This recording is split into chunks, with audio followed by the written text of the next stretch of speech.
So I'm talking Saturn Synastry, and off the bat I just want to define synastry. Synastry is in astrology where you compare two or more natal charts, and you want to see how the relationship between those two individuals or things will unfold or resolve as a result of comparing the planets in each natal chart to each other, or to the other natal chart's planets.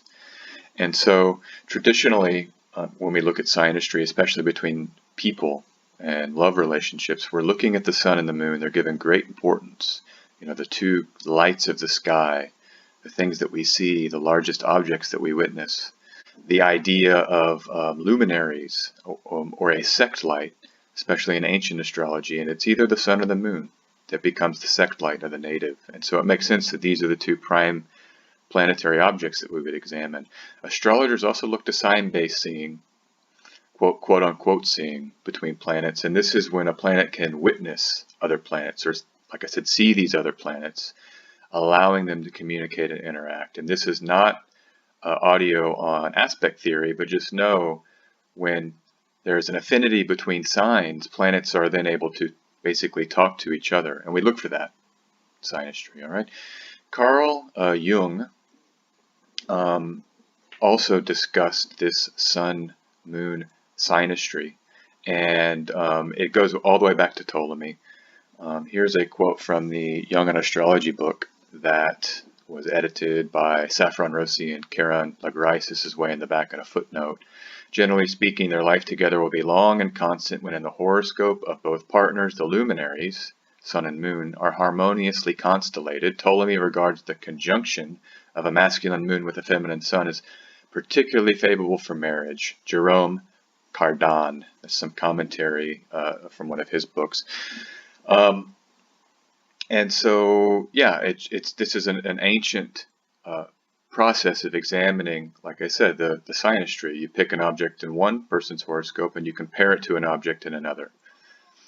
So Saturn, what does it signify? It signifies things of old age, older things. And in a relationship, this can imply longevity. It could apply something has the ability to stick around, has staying power. Also, the planetary sphere of Saturn is the one that's closest to the realm of God. And so this ancient cosmology gives Saturn this close relationship to the godly realms. And I think it's because of this that Saturn has a unique capacity as this sort of intermediary of relational fate. I'm going to look at a few charts and talk about a few charts. The first is the synastry between Napoleon Bonaparte and Josephine, Empress Josephine.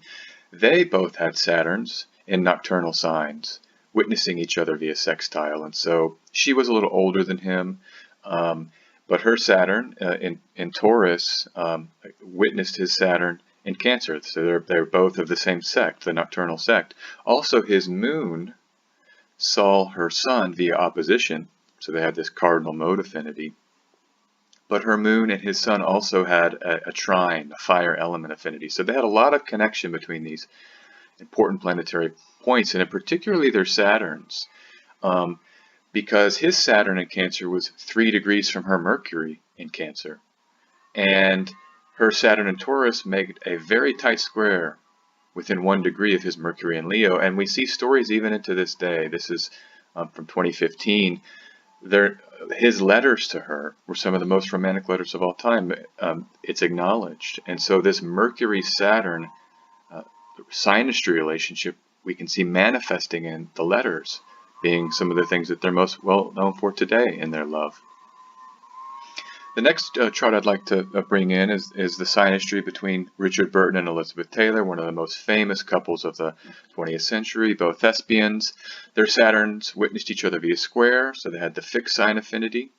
And then their luminaries also both saw each other's luminaries. So her moon actually was applying within 2 degrees of Scorpio of his great Sun-Saturn conjunction, that conjunction of eminence. Her moon was moving right over that.